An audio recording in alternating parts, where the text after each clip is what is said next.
I'm Rita McElveen. My name is Edna McConnell. I am Amelia Thornbury. Elizabeth Belshaw, but my name we go by Betty. I'm Betty Pickering. And here's the domino expert. Yeah. And you were good at the writing with the ink pens too, weren't you? And you said that you can remember reciting a childhood poem. Can you recite that for us? Little Bo Peep has lost her sheep.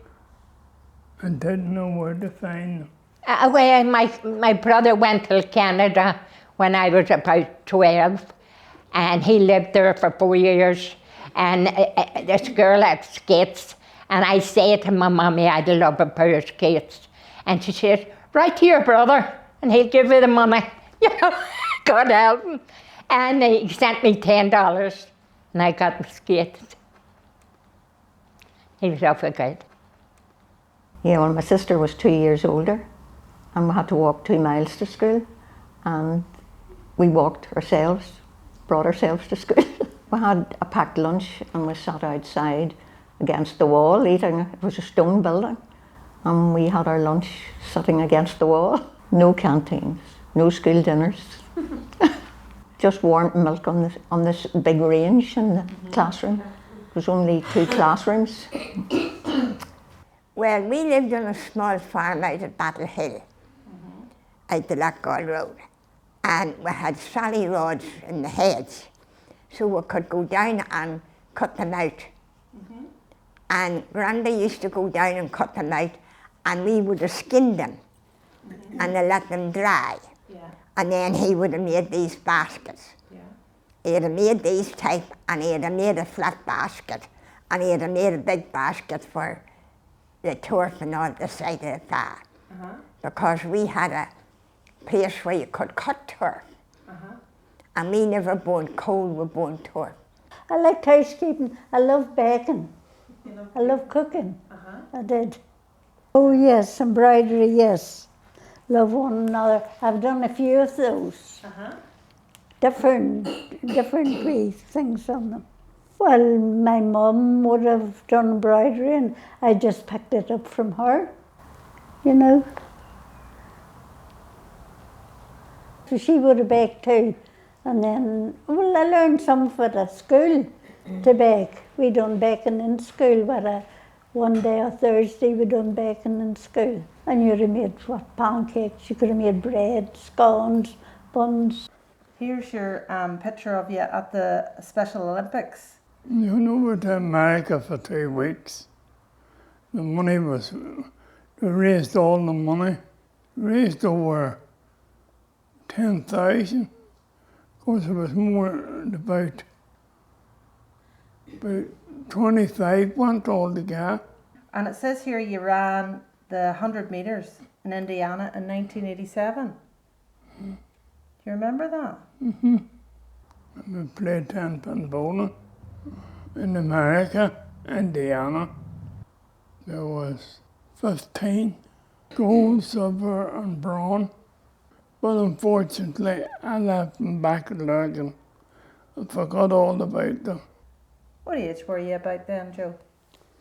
I've been about 31, 32. That when I was a lot younger at the time. I couldn't do it now, Kathryn. You had like a kind of slasher that you'd cut the hedge with. It was more like a hook, and it cut the turf out, and then we lifted them. We'd have stuck them onto the donkey's cart. You'd leave them outside, and you put a plastic turban over them. And let the wind blow through it and dry them outside like that. I was only 16 when I started in the Ulster Meats, the factory. I used to make pies and curries and all sausages.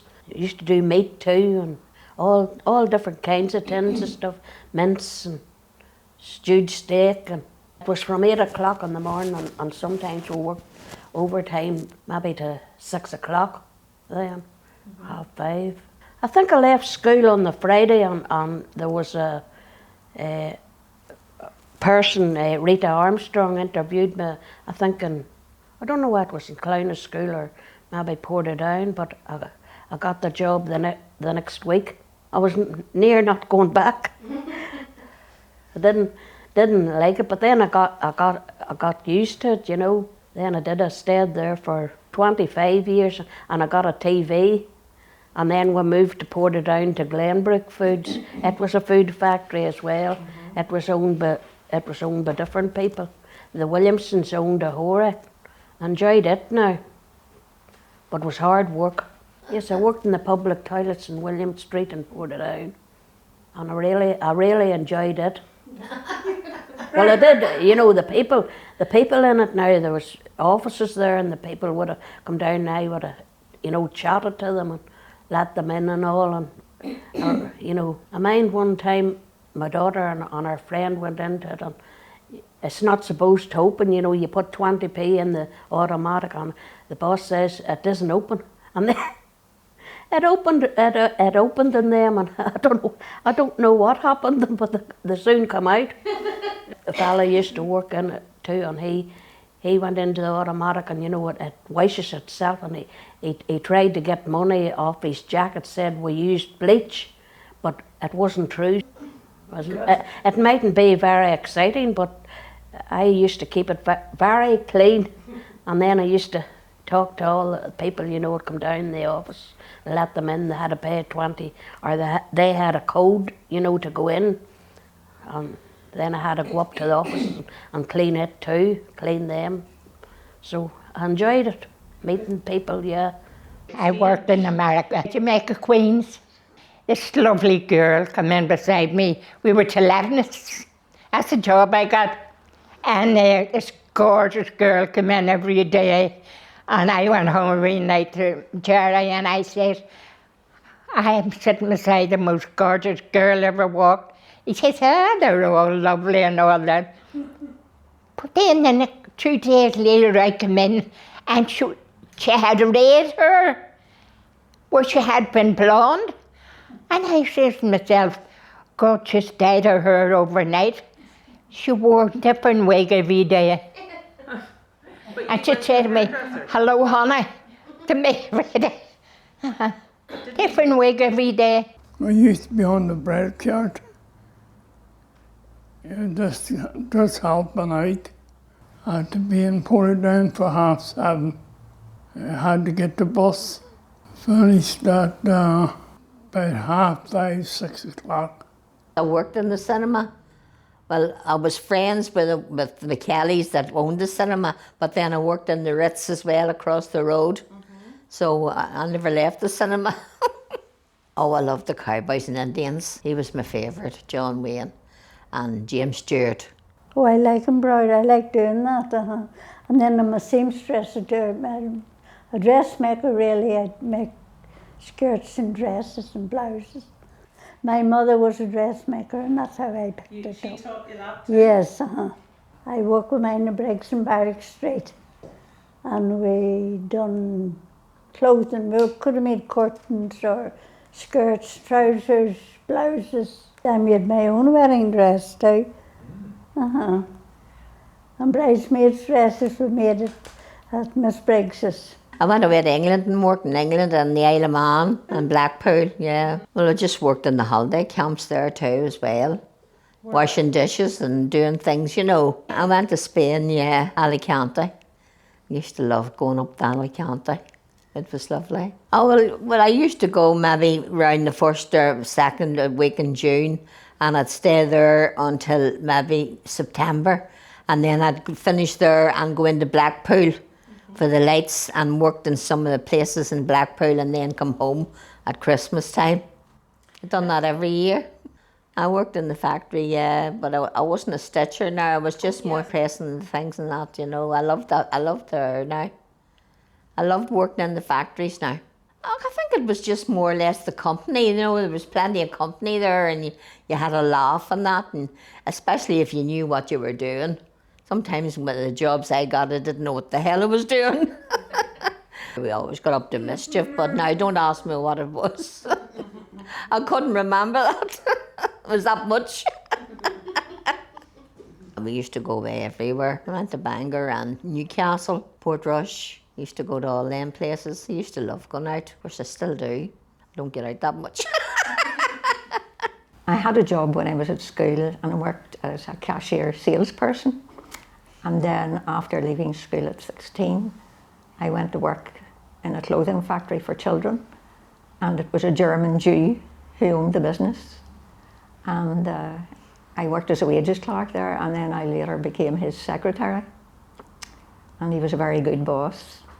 And I was living in Belfast after I was married for 7 years.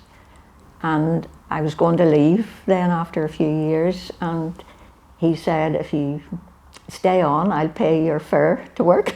Then eventually I left because I was in a bus accident. There was no M1 at that time. And I was travelling from Belfast to Portadown every day. So I got a bit nervous after that and went to work in Belfast. Richard Lowry, they made ladies' clothing, quite high-class ladies' clothing. It was just opposite the railway station in Great Victoria Street. So I would have taken a walk in lunchtime around the city and often bought things I shouldn't have been buying. Clothes. There's Philomena Begley, didn't you like her? Mm-hmm. Yes? And the Westerns? Yeah? And there's your favourite film. What is it? Quiet Man. Yeah, John Wayne. You loved John Wayne, didn't you? Mm-hmm. And there's you getting your hands done. You liked doing that, didn't you? Mm-hmm. Mm-hmm. And your motto was, which is very appropriate, think before you speak. Isn't that right, Joe? Oh no, I couldn't dance. No, I'm not good at dancing, but I like music. Very fond of music. I used to, years ago now, I went to the Sega Hotel and I went to Banville with my daughter and all at Christmas and all, and the were parades. Met, different country and western ones. I like Connie Francis singing now. Have your way, how you must pay. I'm glad that you're sorry now. There you are. So who was your favourite records by? Jim Reeves. Mm-hmm. And why did you like Jim Reeves? I liked Jim Reeves because my brother sang very like him. Uh-huh. John, he died when he was 51, but he was a country and western singer. And he was a DJ on Downtown Radio. Keep It Country on a Sunday evening from 7 to 9. There's an old piano and it's playing hot behind the green door. That's about all I know. I wrote, I was born when I met you. I lived when I loved you. I died when you left me. What about your first love? David. We went to London, went all around Kerry, around Kerry, then we went to London, went to Isle of Man, went to Spain, France and Italy. San Remo, it was gorgeous. A quiet kind of Italian place, very quiet. It wasn't a big place. We went to the beach and I says, have you no swimsuit? I says, I have. He says, that's not a swimsuit. It's a play suit, like long trunks. No. He says, you have to get a bikini. I said, I wouldn't wear a bikini. He said, I'm like, going to buy you one. So he bought me a bikini and I wore it.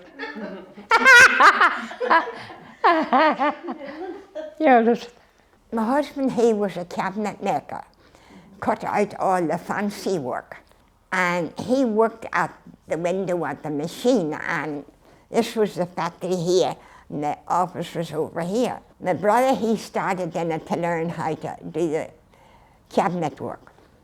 And I was off work because my mum had been in hospital and wasn't well, and my grandfather lived with us. And I had to stay at home to mind him. My brother said to me one day, Marina, they're looking at a polisher at the Stone Bridge. Mummy says, that'll be quite handy, Marina, because you'd be only up the road about 20 minutes on your bike. And if I needed you, I could send for you, because there was no phones in there. But if there was anybody going past, you could have told them. After I started a week or two, he started to take the belt off my coat and one thing or another and keep it, because I wasn't a bit interested. Then he got on to my brother and he says, David, he says, how am I going to get in with Marina? David says, you're going to have to go to church, because she goes to church twice on a Sunday and teaches Sunday school. So eventually we got together, just in the mouth of Christmas. So anyway, he started to come up to our house for his dinner. Mommy says to him the first night he come, she says, Jack, sit down there and Marina will peel you some potatoes. So he sat down and he looked up at me and he says, Marina, do you do this every night? And I says, I do. Well, he says, you're going to have to learn to peel your own, because you and me's getting married, and that's how I was proposed to. I met him in a pub one night, to tell you the truth. I didn't want to go out with him at all. It was only the rest of the girls wanted to go out with these other couple that they were with, and they palmed me on with him. And I went out with him begrudgingly, but then it was over. I went away to England. And when I come back again, I went into the pub, the same pub, and there he was, still there. So that was history then. Well, I lived in the country. He lived in Portadown, and his pal lived not far from me. They cycled together, and that's how I met him, through his pal. He was 5 years older than me. So he was an engineer for the civil service. Oh yes, this photograph is from the Queen. We were married 60 years. We were married in 1954. Was a dance in Tannahill Orange Hall, at his dance. And we were going together probably, could have been maybe 2 years, and then we finally got married. I had just a son and a daughter. John McElveen and Ellen's married, and she's Ellen Hannah. I have one wee granddaughter, and she's just about, 3 months old. And just gorgeous. I just saw her the day for the first. Oh, Oh, she's lovely. That's a photo. That's my mum and dad, and that's my brother, and that's my daughter, Naomi, and that's her wedding. I got married in the Palace Stables in Armagh, and then I went to Seago for my reception, Seago Hotel in Portadown. We just stayed the night and then we'll come back home. I went with him for 8 years, and then I just left him and married Jerry. He was originally from where I was born. He came home on holiday and asked me to marry him. He came beside me into church, and I walked out to the front door with him, and we were married 3 months later. He was a Marine, American Marine. We went to the movies, Belfast, and we were married. Well, it was quiet, you know, it was just family. And we went to Dublin for a honeymoon. Because his ticket was up and he had to go back, and he had only 2 days to go back, and we couldn't go anywhere else. You know? Well, he said that anyway, but he hadn't a penny. That's my hand. Just somebody said to me, "Will do your hand." Jesus loves me, this I know,